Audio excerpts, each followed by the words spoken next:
Your number one Christian hit station presents Dog Watch. Former San Antonio police officer, author, and pastor Tim Rupp takes you through real-life scenarios and discusses excerpts from his books. You've never heard cop talk quite like this. Dog Watch starts now. Hello, welcome to Dog Watch. I'm Tim Rupp in the Rev.fm studio in beautiful, wintry Idaho Falls, here with station manager Gary Austin. Hello, Gary. Hey, Tim Rupp. How are you? I'm doing well, man. Awesome. So well, it's good to be back in studio. We're in is. full winter now. Yeah. You know, the holidays are far behind. It seems like they're far behind us, you know. It's a couple weeks ago.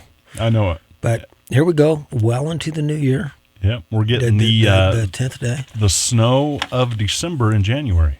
Yes. We were didn't receive.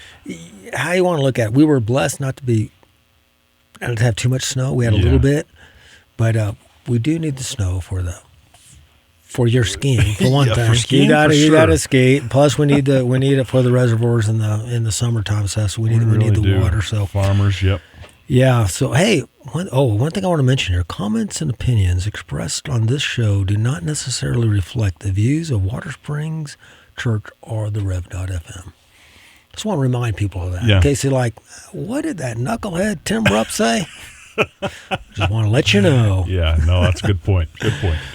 Hey, today's the 10th. Yesterday was Law Enforcement Appreciation Day. It sure was. So that's a national day where we appreciate officers. It's not Memorial Day where we honor those officers that have given their lives, but it's Appreciation Day. Yeah, it is. So, it's a big day. And I like to think of it as Law Enforcement Prayer Day. Just remember to pray for your officers. Just like keep them in that. prayer. Yeah. So I know Pastor Dave mentioned something yesterday on the radio that when he sees an officer, he prays for him. Mm-hmm. So that's a good idea. Yeah, you just see an cool. officer, just pray for him. Yeah, good idea. So, and you can catch Dog Watch on Amazon, Google, Apple, and Spotify platforms. And of course, Gary always puts the archive shows at the Rev.fm. So make sure you avail yourself to shows if you miss them. And, let's start off, Gary, with our Officer Down Memorial page. Okay, let's do it. I've got one here from January 10th, 1852. Oh, my goodness. How do they say it nowadays? It was a minute ago? A minute ago, yeah. That was a minute.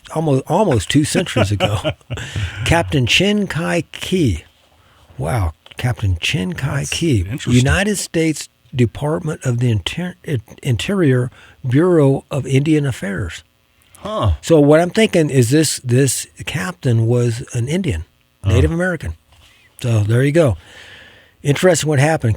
The captain was shot and killed while attempting to arrest 4 whiskey smugglers near Tishomingo, the capital of the Chickasaw Nation Indian Territory, which is in modern-day Oklahoma. Wow. So at the time, it was a territory. So it was an Indian territory. During the arrest, a struggle. During the arrest, a struggle ensued. The captain, armed only with a knife, stabbed 3 of the subjects to death. Wow. The 4th man shot him in the head, fatally wounding him. The exact date of the incident is not known. The captain's body was found on January 10th, 1852. Oh my goodness. So he's out there by himself with a knife. Wow. And stabbed 3 of the subjects to death. The 4th guy said, I'm not having any of this. And he got a gun out and shot the captain. Oh, my goodness. Well, speaking of 1852, and yesterday being National Law Enforcement Appreciation Day, as I was kind of researching it and looking at it, it was about the year, and you probably know this, the year 1800 where they officially started bringing in law enforcement. The time before that, it was just... Yeah, it was. You had like night watchmen and things like that. That's what they called it. And you had volunteers that would do that, and they would do that, but they would... Yeah. So, pretty interesting. Wow, 1852, and... Yeah, so he worked for the Bureau of Indian Affairs. Very interesting. Yeah, that was a minute ago. Yeah. For sure. You're with it, man. You're down. You're hip, man. Gary is hip. Do you even know what that word means anymore? Hip? Oh, hip? What is that? Groovy? Groovy? Well, this comes from police officer Fernando Arroyos. So, police officer Arroyos was shot and killed as he took police action when 3 men attempted to rob him. He and his girlfriend had stopped to look at a house that was for sale, and they were crossing the street when the 3 men got out of a vehicle and attempted to rob them at gunpoint. Apparently, he didn't know he was an officer. I don't know. Maybe he did. Yeah, I think they weren't civilian. I remember hearing this. So he directed his girlfriend to safety as the men opened fire on him. He was able to return fire and shot one of them before being mortally wounded himself. So Officer Royos was taken to a local hospital where he later passed away. 3 men and 1 woman, all members or associates of the Florencia 13 gang. They were charged federally with violating a federal racketeering statute in connection with Officer Arroyos' murder. He served with the LAPD for 3 years and was assigned to the Olympic Division. He is survived by his mother and stepfather. Yeah, I remember that going on. And some people may question, well, he's off duty, he's in civilian clothes, they did not know he's a policeman. Why was he considered killed in the line of duty? Yeah. And the reason why is because he was taking police action. So as soon as he's off duty, he sees something. As a police officer in Texas, I'm not sure what it is in California, but as a police officer in Texas, if you see a felony, you are required to respond to it and to try to stop it or whatever. If it's safe to do so and all that kind of stuff. You're required to do so. And so when an officer takes action, is off duty, as soon as he starts to take police action, he's considered on duty. So he's killed in the line of duty, and they honor him as such. So, well, he's 27 years old. Young man, yeah. 3 years on, and with his girlfriend, probably, maybe, I don't know if it's his fiance. He didn't say fiance, but yeah. And I neglected to tell you it was 2022. So yeah, January 10th, 2022. Yeah, so a couple years ago. Yeah, just a couple years ago.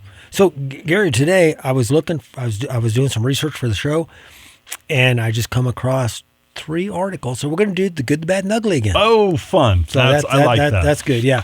So, and you might be thinking, so the first one is the good. You're like, after we talk about it, it's like, well, what's good about that? Well, the good thing about this is Mama Bear was protecting her cubs. She sure was. So Mama protected her cubs. It's a tragedy what happened here, but no innocent people were harmed in this. So let me read. This is an interesting story, and this happened on December 14th of last year. It sounds like a long time ago. That was a couple of weeks. That was less than a month ago. Okay, so last month, 25-year-old Aaliyah Wallace was cleaning her living room around 3 a.m. So I don't know what she was doing at 3 a.m. cleaning her room. She may work nights or evenings or something like that. But 3 o'clock in the morning, she was cleaning her living room when she heard someone attempt to break into one of her daughter's bedrooms. Wallace said that she purchased a gun to protect her family after a handful of break-ins.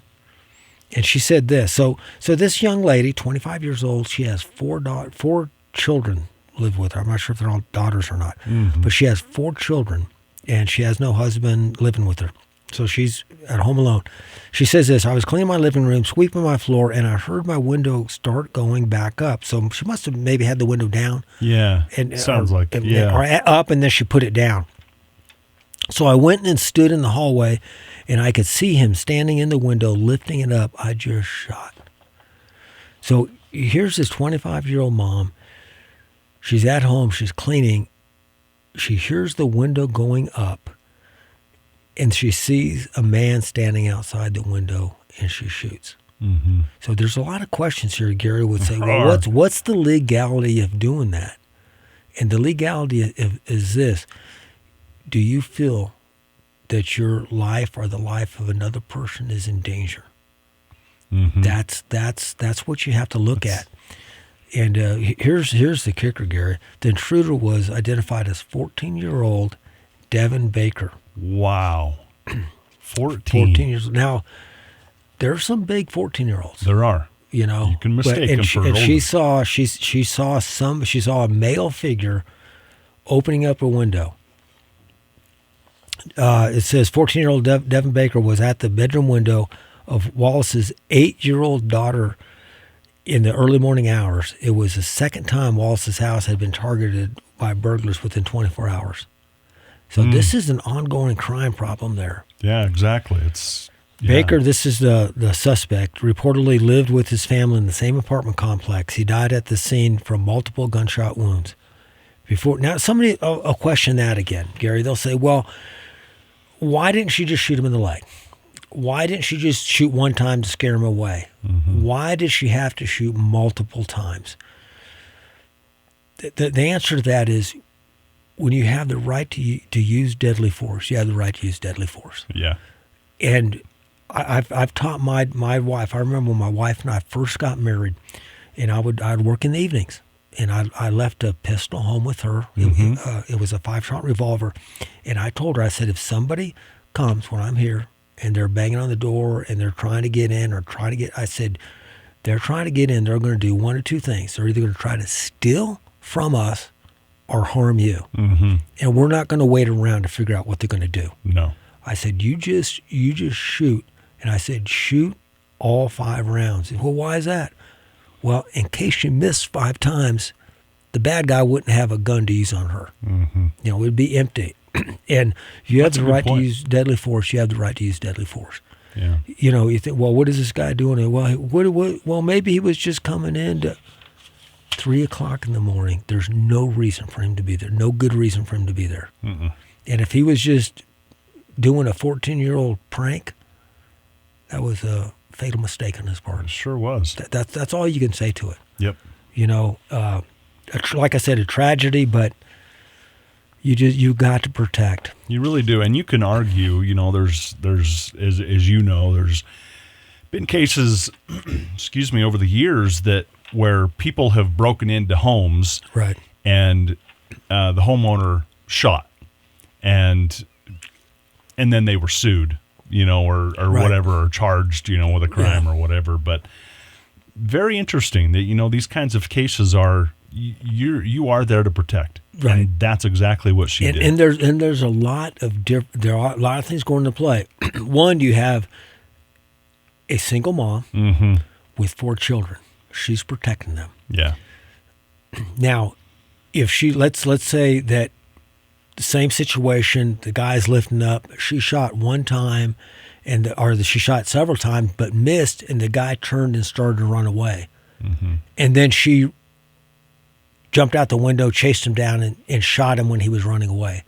That's different because the threat is now gone. Okay. See, the thing is, she's not judge, jury, and executioner. Right. She's not saying, I'm going to chase you down and kill you because I thought you were going to try to hurt me. She's stopping him from harming her or her children. That's what she's doing. As soon as the threat is over, then the use of deadly force is gone. So had that have happened that that makes way. sense. And that's why some homeowners get in trouble. Or they'll go out there and somebody's breaking into their car, you know, and they'll shoot them and kill them. It's like, you know what? That's criminal mischief. There's no, you know, you need to, you need to, if you're going to use deadly force to protect yourself or another, then that's okay. But make sure that you truly believe that they're not going to harm you or somebody else. Yeah. They're not they're just not making you mad. Right. Because they're spray painting something, you know. And so that's the thing. But here's another thing that I found that I was kind of shocked. It says here, now what they did is it says the police have not filed any charges, so the officers did not file charges against her. Investigators have not filed. Instead, they have sent the case to the grand jury. Now, this is normal procedure. There was somebody who was killed, and the police do an investigation, and the police turn this over to a grand jury, citizens, that's going to look at what the police did. So they just don't want to say, hey, make sure the police properly investigated this, and then the grand jury will either no bill her. In other words, that's saying, okay, no charge against her, or they will true bill her. If they true bill her, then the citizens of Travis County are saying, this wasn't in Travis County. Another one was. This was in Texas. It did Yeah, say Texas, Fort Worth. was in Fort Worth. So Tarrant County. In Tarrant County, the citizens of Tarrant County are saying, we think that she committed murder or did something else. But it's to the grand jury. They will make that decision based on the investigation.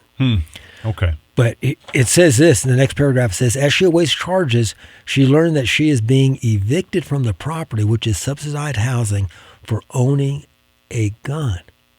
My goodness. For owning a gun. Let's say she said the apartments, she said, and this is a quote from Miss Wallace, quote, the apartments called and told me that I was not supposed to have a gun at all, even though I kept calling them and telling them that somebody was breaking in. They told me that I could not have a gun and I have 30 days to vacate. I don't know where they get this from. Yeah, me either. She has a Second Amendment right to own a gun, to bear arms, to protect herself.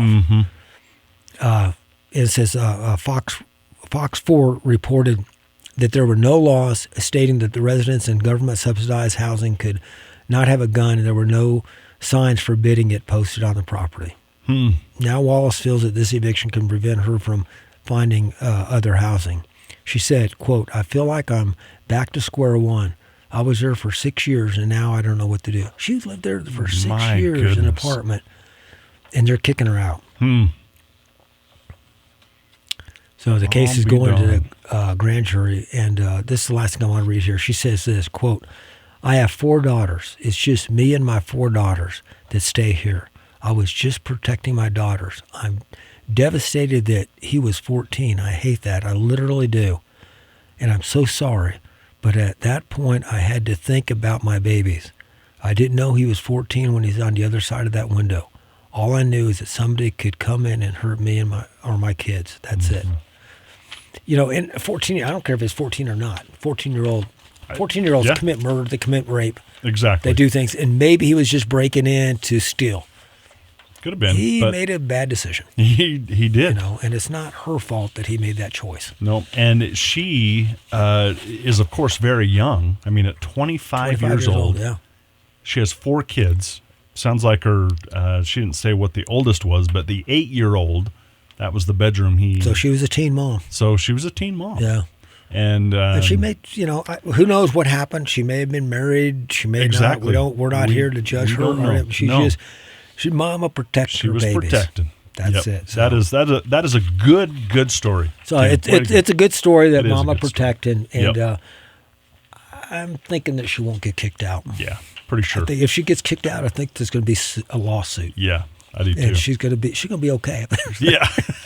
It'd be okay when it all works out. So now we go from the good to the bad. And it says here, Tennessee officer dies of a heart attack after working 3 16-hour shifts in a row. Remember we talked about this, Gary, a week or two ago. We did. About officer fatigue. Yeah. Anyways, Chattanooga, Tennessee, a police sergeant died from a heart attack after working 3 16-hour shifts in a row, according to Officer Down Memorial page. Sergeant Mike Russ, 56 years old, so not that, I mean, that's, you know, you should be in good shape and everything. Yeah. Uh-huh. Sergeant Mike Russ, 56, was working the Blue Cross Bowl in Finley Stadium for 3 consecutive days, in addition to his other work as a court liaison and at the Emergency Operations Center, according to the page. On December 2nd, he went home to file paperwork where he suffered a heart attack. Despite resuscitation efforts, he was unable to be revived. And I found some more information from the Officer Down Memorial page, and it says this. It says, during the 3 days, co-workers expressed concern for symptoms he was displaying, such as shortness of breath and coughing. He went home about 10 p.m. to complete department documentation when he collapsed. Despite resuscitation efforts, it's easy for you to say, he was unable to be revived. Sergeant Russ was a United States Navy veteran and served with the Chattanooga Police Department for 16 years, survived by his wife, mother, brother, nieces, and nephew. Mm-hmm. So people are saying, well, why was he working 16-hour shifts? He was working overtime. You know, when there's a special event, like when I worked in San Antonio, when the Spurs are in town, the Spurs are playing, mm-hmm. or if there are parades. These are overtime events. Yeah. You know, they hire officers, and you may work, let's say you work daylight, 7 to 3 o'clock in the afternoon, and then you report for roll call at 3:30 at one of the parades, and you work another 8-hour shift. And then you do that the next day and the next day. And so this is what was going on. And it's quite common for officers to work. When I worked in San Antonio, Fiesta was a big thing. And we would literally work. It wasn't a stretch to work 100 hours of overtime. My goodness. In a week. Huh. In a week. We put in long hours. Now, guys liked it. There was a lot of money. You know, you were able to do things. And for a short time, it's not bad.